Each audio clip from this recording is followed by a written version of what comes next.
الحمد لله المنعم المحسن الديان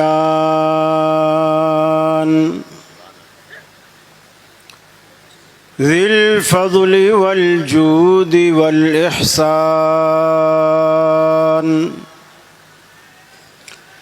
ذي الكرم والمغفرة والامتنان والصلاة والسلام على سيد الأنبياء خير الأنام وعلى آله وصحابه وأزواجه العظام وأتباعه وأحبابه ورفقائه البررة الكرام أما بعد فأعوذ بالله من الشيطان الرجيم بسم الله الرحمن الرحيم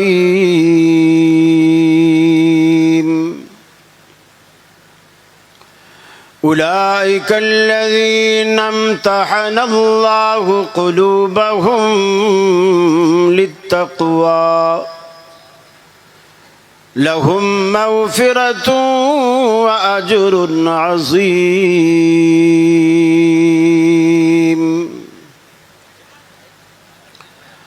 وقال الله تبارك وتعالى فإن آمنوا بمثل ما آمنتم به فقد اهتدوا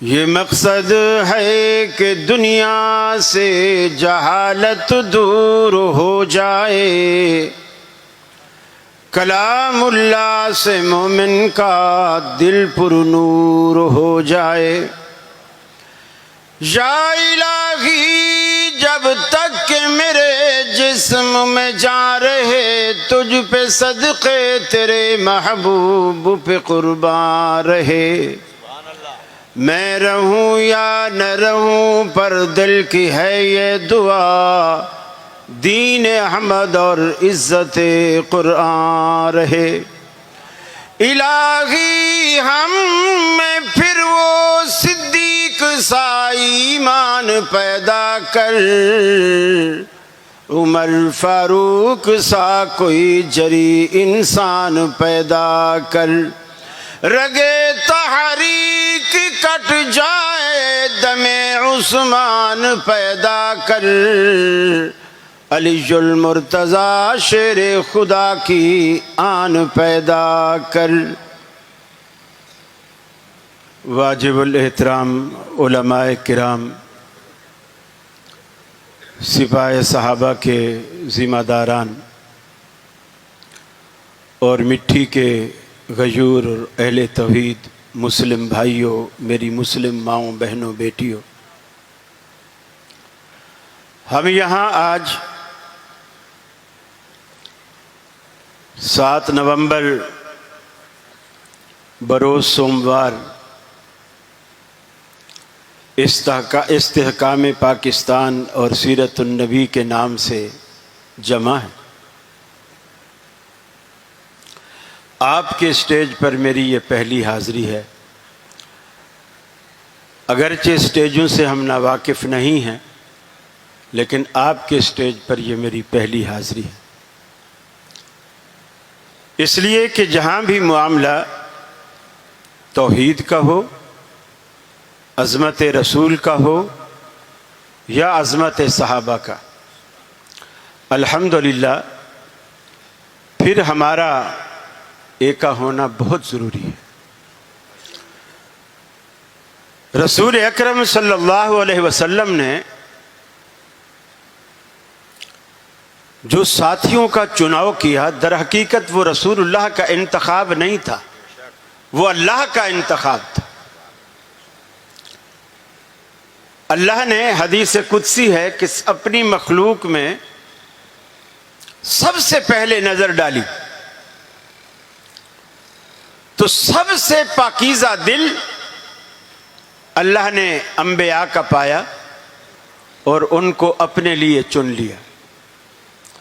اور انبیاء میں بھی سب سے زیادہ افضل محمد الرسول اللہ صلی اللہ علیہ وسلم کو پایا اور آخری رسول کے طور پر آپ کو بھی چن لیا.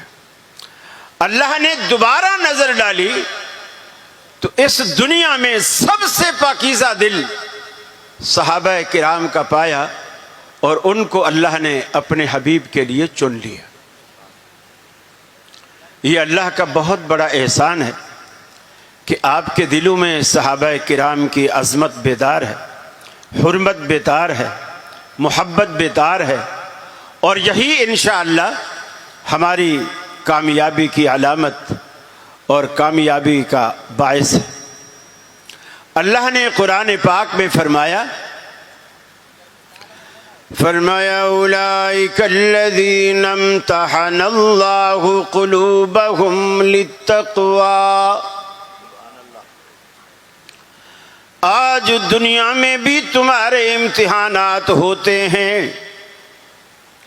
کمرہ امتحان میں بٹھایا جاتا ہے، سوال نامہ ہاتھ میں پکڑایا جاتا ہے، جوابی شیٹ بھی سامنے رکھ دی جاتی ہے، اوپر پنکھے بھی چل رہے ہوتے ہیں. ٹھیک کمرے میں بٹھا کر آپ سے سوالات پوچھ کر چند سوالوں کے جوابات آپ سے لیے جاتے ہیں. لیکن اللہ کہتا ہے ہم نے صحابہ کرام کا جب امتحان لیا، کمرے میں نہیں بٹھایا، پنکھے نہیں چلوائے، ٹھنڈے پانی کے انتظامات نہیں کرائے.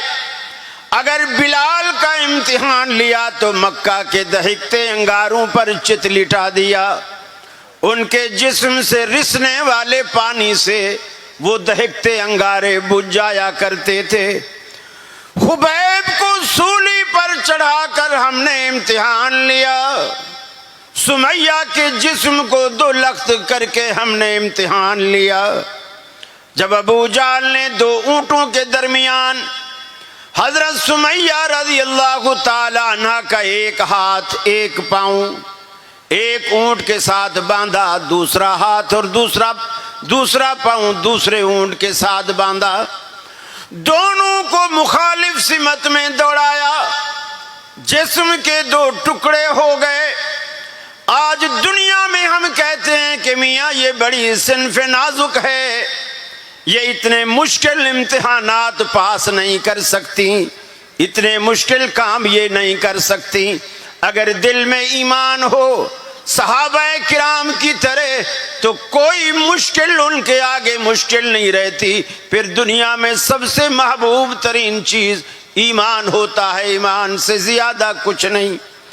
حضرت سمیہ کو جب 2 لخت کیا گیا، جسم کا ایک حصہ ایک اونٹ کے پیچھے، ایک حصہ ایک اونٹ کے پیچھے، اللہ رب العالمین نے اس طرح صحابہ کرام کا امتحان لیا. مکے سے مشرکین مکہ نے نکالا، بچے چھین لیے، بیویاں چھین لی، کاروبار تھے ان پہ قبضے کر لیے، مال و متاع قبضہ کر لیا. بے یارو مددگار مکہ سے نکالے گئے. امتحان اللہ قلوبہم للتقوی. اللہ نے جب صحابہ کرام کے دلوں کا امتحان لیا، صحابہ کرام کے دلوں میں تقوی کے سوا رب العالمین نے کچھ نہیں پایا. اللہ کا ڈر ہی ان کے دلوں میں بسا ہوا تھا. اور جس دل میں اللہ کا ڈر بس جائے، مٹھی والو یاد رکھو، جس دل میں اللہ کا ڈر بس جائے اس دل میں پھر دنیا کی کوئی طاقت اپنا خوف پیدا نہیں کر سکتی. دنیا کی بہادر ترین مخلوق اللہ رب العالمین نے اپنے پیغمبر کو عطا کی تھی صحابہ کرام کی شکل میں. اور میرے بھائیو، دنیا میں آپ دیکھتے ہو ہر چیز کے لیے الگ برتن کا انتخاب کرتے ہو، مہمان کو پانی دیتے ہو، جگ اور گلاس کا انتخاب کرتے ہو، سرما رکھتے ہو، سرمے دانی کا انتخاب کرتے ہو، عطر رکھتے ہو تو عطر داں کا